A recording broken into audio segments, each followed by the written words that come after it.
back to Time Talk. Today we're in New York City with the one, the only Bobby Azad. Bobby, thank you for coming here. Love My talking pleasure. to you always. My pleasure. Okay, so I want to start the interview by asking you something I've never asked you, even though we've known each other for a good amount of time. How did you get started in the watch industry? Passion. I bought Omega Seamaster. My first watch was an Omega Seamaster. I mean, I used to buy Movados and things like that. My first serious automatic watch was an Omega Seamaster. Then after that, my first luxury watch that I bought, it was 1993, 1994. It was a GLC reversal rose gold one-sided. And it had engraving in the other side. So I decided to open it and polish it and get the engraving out. And I took it to 2-3 watchmakers at that time in New York City. They didn't know how to open it. So I said, you know what? I'm gonna open it myself. So I opened it, I polished it, and I couldn't put the watch back together. So that started like my passion for the mechanics of the watch itself. I always liked mechanical things. But watches was like totally different for me because how small and delicate the pieces were. And the whole concept of the reversal, that you could see the time in one side and you could flip it in the other side. Watch. Yeah, it was an incredible concept for me. People don't know this. Yeah, that was one. I mean, if anybody wants to play polo and wear a watch, yeah, you wear a reversal and you have one side that is blank so you don't break it. But that was the way it started. Like, that was my passion. My passion brought me into the watch industry. And how come you ended up on 47th? So I started in Flushing, Queens. We used to be in a big mall. We had a jewelry store, but that was like in the early 90s. I knew for me to expand and learn, I had to be in New York City. I had to be in the heart of the world. This was where the most transactions was, and I wanted to learn. So this was the best place for me to come to learn, and from the older people that there were in the business. Unfortunately, 99% of the people only knew about Cartiers and Rolexes. Nobody knew anything outside of that. So I had to buy a lot of books, study and learn and educate myself for the passion of it first.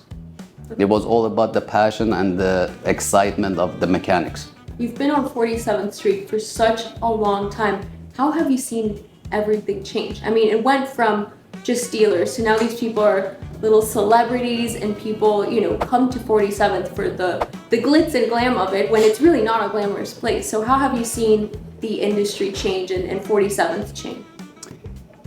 When I started, there were basically like four to five watch dealers on 47th Street, like main watches that they really were dealing with the watches. And it was a different industry. The watch industry wasn't as big as it is right now. It wasn't as many brands. Even if they were very small companies and brands. I think like between early 90s to like 96, the whole watch industry changed. And New York City changed dramatically because of the population that we had coming, that they got involved into the watches. Because when the Russian market opened up, a lot of Russian people became into the watch business because that was a huge market. Then after that, we expanded and expanded. Right now, almost everybody that has a cell phone is a watch dealer. You don't need to have any knowledge. You could Google anything and it gives you the information and you could go and repeat it and act like you know everything.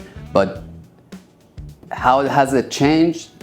It has changed. We definitely get more exposure for the watches, but the whole new generation is bringing a new generation into this industry, which is a good thing in the long term because it's better to have like a younger people come and get educated and learn about the watch industry. I think it's a good movement. A lot of them, they're doing it the right way. My thing is, you definitely have to have a location and inventory to do this business. It's not about flipping, so a lot of people get it confused. 99% of that flip stuff doesn't happen because I'm gonna talk about myself. I wouldn't buy off somebody that I don't know. I only buy from the dealers that I know, so I cannot just have anybody come over there and show something and flip it. It doesn't work like that. The reason for it is we have to stand behind the watches. We have to know where the watches came from. We have to know where the watches are going. Do you think they lack education in general? But that's like in every industry. It's not only the watch industry, that's like people basically read anything on the phone and they think they know everything. So, I mean, I guess that's what's changed, correct? Is information is so readily available, right? That they don't even feel like they need to learn it themselves because they're like, oh, I could just look it up on my phone. So they don't retain any information. They just rely on, Absolutely right. But right now we're entering a new era. Now we're entering vintage watches, classic watches, older watches that it wasn't that many produced. So it's going to be very difficult to get the proper information on the vintage watches. Which is a good thing. I think now people are going to be forced to educate themselves in a much larger variety of the watches, not only Rolexes, APs, and the sport models that everybody dealt with for the last 20 years. Okay, I agree with you. What percentage, this might be a little bit of a spicy question, what percentage of the dealers on 47th you would consider knowledgeable, actual dealers, reliable dealers versus the people that are just here to kind of be part of the wave right now and are not going to be here in 20 years? I'm only going to go with people that have been in the business for over 20 years, in the same business, meaning not jumping around. We have a lot of people that they were selling the same iced out watches, now they became investment watches, now they want to sell collectible watches. It's not that easy for you to change every 2-3 years to jump from one field to other field. I would sit and do business with the people that they've been doing it for a long time in the same field and industry. So there's a concept of proving yourself, right? Proving yourself and understanding the knowledge of it, that your phone is not going to tell you everything that's going on with the watch. Of course. You have to have, with the vintage watches, you have to have an idea about gold, you have to have an idea about jewelry, you have to have an idea about diamond, and you have to have an idea about like old mechanical movements and stuff. So you have to know everything and study about them. I think something a lot of people feel, and especially older people that have been in the industry now, is that all of these people know the price of everything, but the value of nothing, right? They know how much gold is right now. They know how much the Rolex they sell the most is. They can estimate, but it's not about the history. It's not about the movements. It's not about the brands, Well, 99% of the people that we see, they're just salespeople. Yeah. So a person that's a salesperson, his job is not to know everything about that product. His job is just to sell and make money. That's the difference between dealers and I don't want to say necessarily me. It's a lot of people that they got into this business because of the passion and they respect the quality of the watches and the quality of the things that they sell. So if you have respect for that, then you're doing it the right way. I think a lot of people get in it for the wrong reasons, to make money. Well, all of those people, they're not going to be here long term. Most of these people, they come, they do the things, and they just move on to a different field. I would stay away from that. That's why I tell you, like me, myself personally, I only do business with people that they've been around for a long time. They have a location and they have inventory. The reason for it is, I want to make sure if I buy a watch from somebody for $50,000 and something happens to it, he could stand behind it.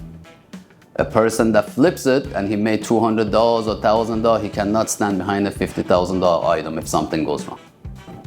In our field, trust is the most important thing. I cannot buy and I cannot sell anything if I don't trust that person. Makes sense.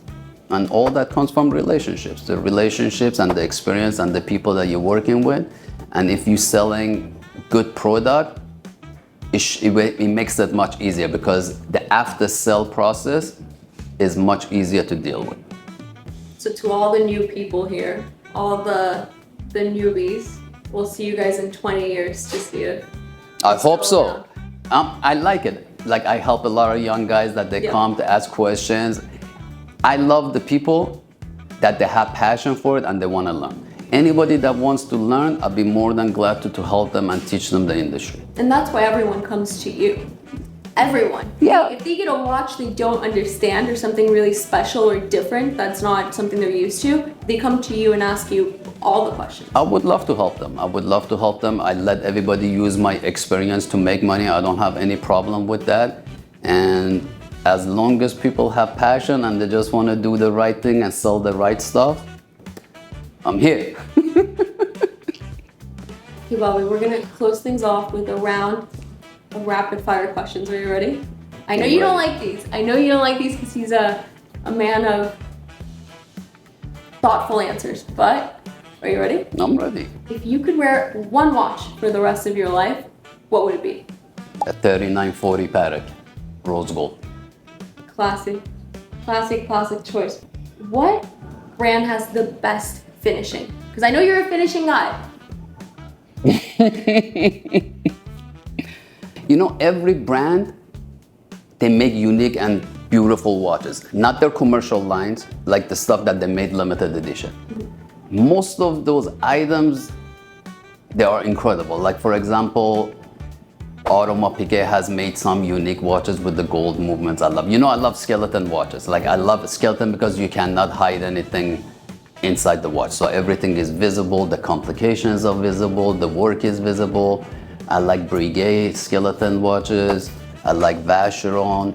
And when it comes to like just simple, complicated, I would go with a Patek. But as far as like the finish goes, I have to go with the skeleton Breguets, the gold movements. What brand do you think commercially has the worst finishing? Commercially? Yeah. That you're just like, I can't say like the worst, like some companies, they use basic movements, like for example, Etal movements and stuff. They have basically the regular basic finish on them. Right now, the way the technology and the industry is, everything is very well made. Like even like the cheaper brands, they make incredible watches. Like right now, like the finishes are good, the polishes are incredible. The technology has changed everything. So in order for you to pay a lot of money, those big brands better come with new things. exactly. That cannot be copied. All right. What brand or model gives you the most bang for your buck in terms of watch? What do you think you pay? It's a lot of watch for the price. You know, last time we had this conversation about the Frank Muller's. Yeah. But right now gold has gone up, so gold Frank Muller's prices has gone up too. So right now, the biggest bang for the money, I still go with gold watches.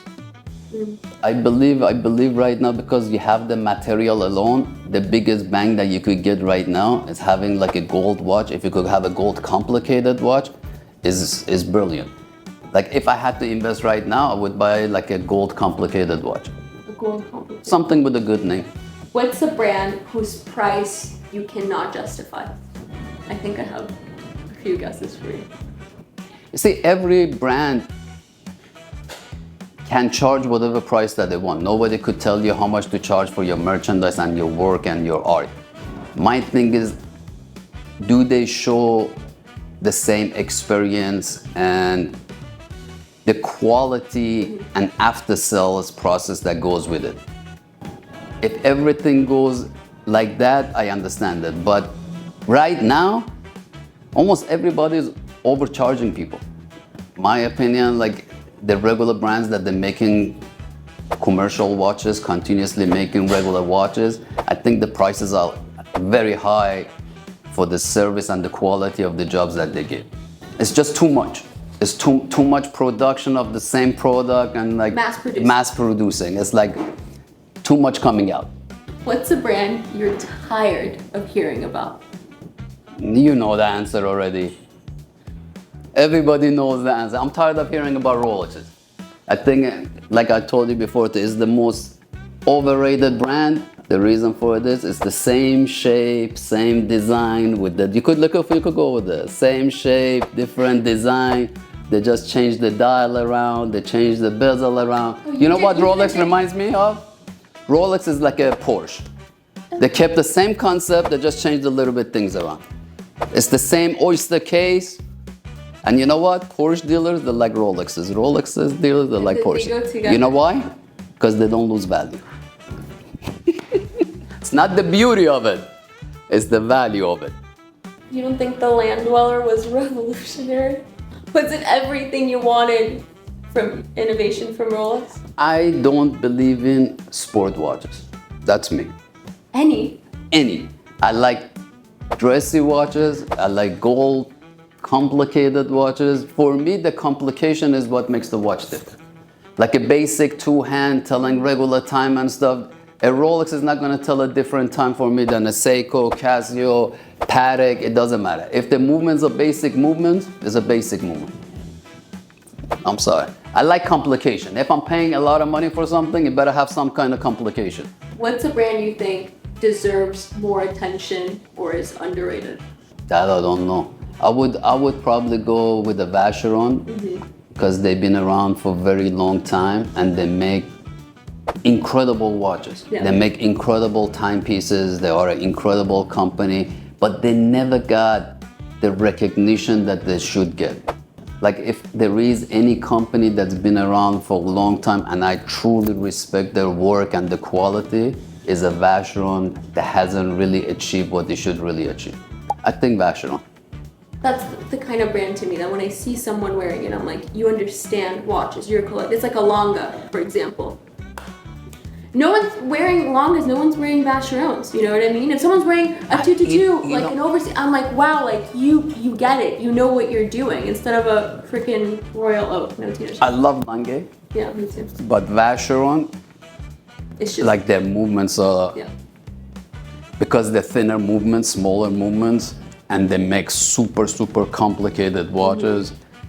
I think definitely Vacheron is one of the most underrated brands in the world.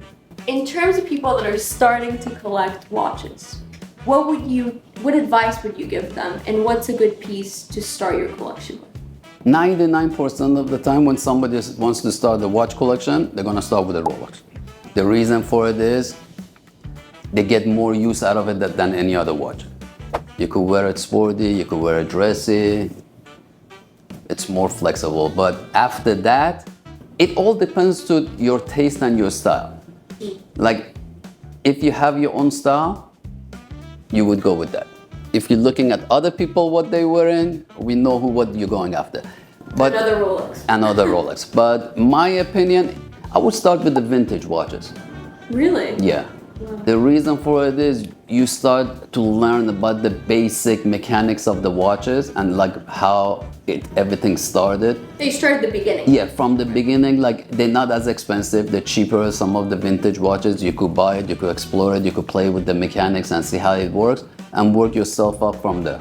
Like I would start with like a vintage mechanical watch first. So like if you're a true collector, because you really want to know how everything works, like if you really care for the mechanic of it, I would start with the vintage. Maybe vintage Omega is great. That's amazing. Okay, to close things off, Bobby, one hot take.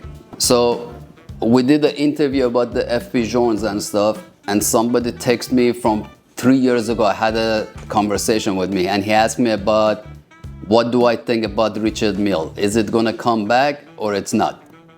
So I'm gonna go and answer that. I don't believe Richard Mille is gonna come back and be as strong as they were. And the reason for it is, like I always said, they are not a brand that is flexible. Like they concentrated only on one model that was a sport model with a certain lifestyle. And that lifestyle, we don't know when is it gonna come back to style again. So for a company that's not flexible in the design and models that they have, even if they wanna start making new models right now, by the time they catch up, it's gonna be too late. And my opinion, that is gonna be like the dying brand. Unfortunately, it might be the same like the Frank Muller's, the same destiny like the Frank Miller's, but Frank Miller's was much more flexible than them. You can't be a one-trick pony in the watch industry. For a beginning, you can, but the whole concept of like building a brand around like a sport, it's going to be very hard for you now to go and attack like fashion. Yeah. So It's easier to develop a sports after, correct? Like expand into sports line. well, the after. Rolex had their sport DNA and they stuck to it, and you know they're still successful. But the durability of the Richard Mille is not the same as an Oyster Rolex case. You're right. You understand? Like, it's going to be a lot of wear and tears on these watches, and maintenance on them is extremely expensive. Some people are not going to think that it's even worth it for them to send that kind of watch for a service and get it done. So all that is going to come to a consideration when you're collecting a watch. When you're collecting a watch that's a new brand, the after sale is going to be an issue. Service is going to be an issue. How long that company is going to stick around is going to be an issue. So you have to put all that into consideration when you're collecting and you're buying a watch. One last thing. Before we sat down, we were talking about independence and the future of independence. Where do you think that's going? I love independent companies. Like, I always bought watches that they were different and unusual. The problem that I have when you deal with individuals and independent companies, you're counting on that one person, the watchmaker, the designer, to always keep the company going. And usually when they get older or they retire or the company or they pass away, it's going to be very difficult to get parts and get services for the watches that you collected. So for an independent companies are great if they lead into something bigger. And they lead to like a bigger corporation that they could take care of their service and after Like sell. Daniel Roth. Yeah, Right. like Daniel Roth, Gerard Gentles and things like that. Other companies took over that they could still take care of the services and stuff. The independent companies that they make unique watches and handmade watches, is going to be extremely difficult to service them or get parts for them down the line. Makes sense. Okay, Bobby, well, thank you so much for talking to us. Thank you for spreading knowledge around the world always. It's my pleasure. Thank you. Thank you for doing this. Thank you for educating everybody. Thank you for beautiful shows that you put up and the great interviews. Keep it up. Keep the young generation going. And thank you for everything.